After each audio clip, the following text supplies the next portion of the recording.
कटुवाणी परिवार को तोड़ती है। परिवार जब भी टूटता है तो वह वाणी के गलत प्रयोग के कारण ही टूटता है। लोग समाज की मीटिंग भी करते हैं तो वहां ऐसा लगता है जैसे किसी कच्ची बस्ती के लोग आपस में लड़ रहे हों। सुनने वाला कोई होता नहीं, पर हर आदमी इसलिए तेज आवाज में बोलता है ताकि उस पर ध्यान दिया जाए। पर हकीकत में तेज आवाज में बोलने वाला भी बुद्धू, और उस पर ध्यान देने वाला भी बुद्धू। अपनी वाणी का अपनी सीमा और मर्यादा में ही उपयोग कीजिए। कहा है ना, कितनी सुंदर बात। झगड़ा होता है तो हम और तेज बोलते हैं कि चुप हो जाएं, लेकिन बताया कि हम अपनी वाणी को सीमा में ही रखें, मर्यादा में ही प्रयोग करें। आप धैर्य से बोलें, प्रेम से बोलें, संयम से बोलें। कोई सलाह मांगे तो प्रेम से दीजिए। चलते के बीच लंगड़ी मत मारिए। दो जने बात कर रहे हो तो बीच में नहीं बोले। आप क्यों ना वकील ही बन जाएं, राम जेठमलानी की तरह। वकील छोटी सी सलाह का भी 5,000 का भुगतान लेता है। एक आप हैं जो बिन मांगे सलाह देते रहते हैं। आपकी समझ और आपके ज्ञान का मूल्य है।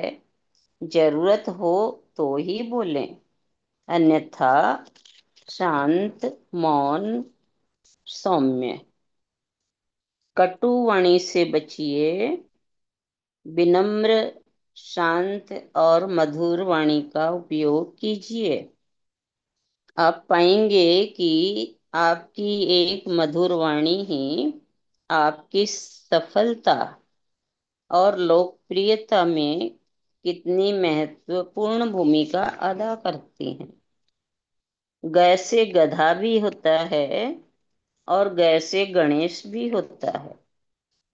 स से सत्य भी होता है और स से सत्यानाश भी होता है।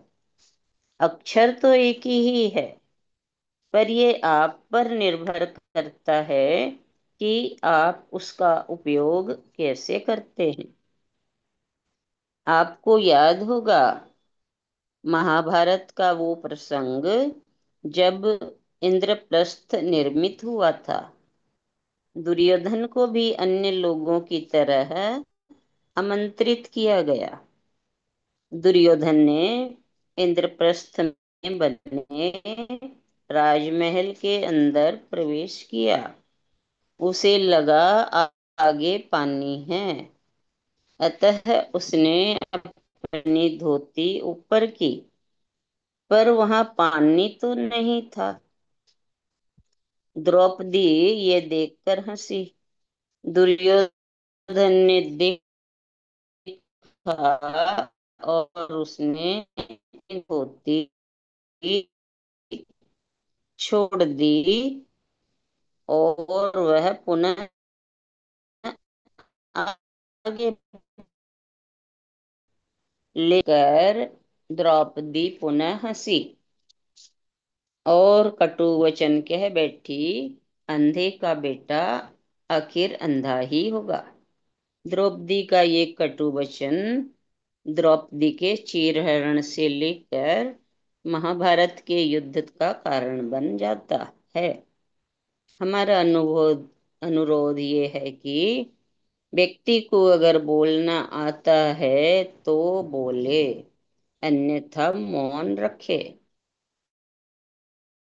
हमें केवल यही नहीं आना चाहिए कि हम कब और क्या बोलें, हमें इस बात की भी समझ होनी चाहिए कि हमें कब और क्या नहीं बोलना चाहिए।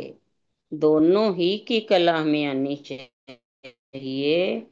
तब जाकर हम अपनी भाषा और शैली को व्यवस्थित कर सकते हैं। मछली ये मुसीबत में फंसती है क्योंकि वो अपना मुंह खोलती है। अगर अपना मुंह बंद रखोगे तो मुसीबत में नहीं फंसोगे।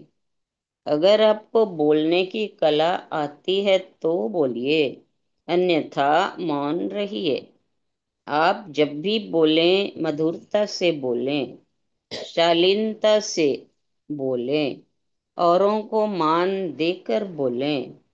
सम्मान को औरों को देकर ही सम्मान को सम्मानित रखा जा सकता है। मान और सम्मान पाकर कोई भले ही अपना ईगो बढ़ाता चला जाए, पर मुझ सरीका व्यक्ति तो यही कहेगा कि आप मान पाकर नहीं, पर मान देकर खुश हों। जिम कर नहीं, जिमा कर खुश हों। खुद खाना तन का सुख है और दूसरों को खिलाना मन का सुख है। यह तो स्वयं व्यक्ति पर निर्भर करता है कि वो अपनी वाणी का उपयोग कैसे करता है। जैसे कि मान लीजिए पति देव नाश्ता करने के लिए बैठे हैं। वो दो पराठे खा चुके हैं और एक पराठे के लिए पुनः आवाज देते हैं।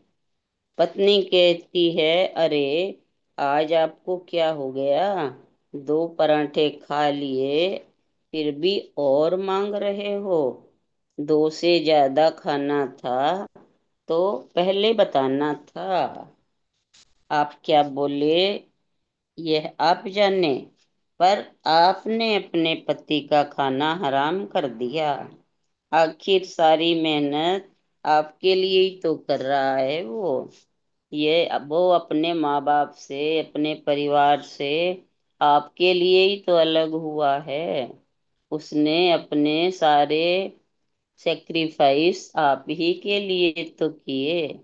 अगर आप उसके साथ मधुरता से पेश नहीं आओगी तो वह सारी जिंदगी तनावग्रस्त रहेगा और सोचता रहेगा, ऐसी बीबी से तो ना होती तो ज्यादा अच्छा होता।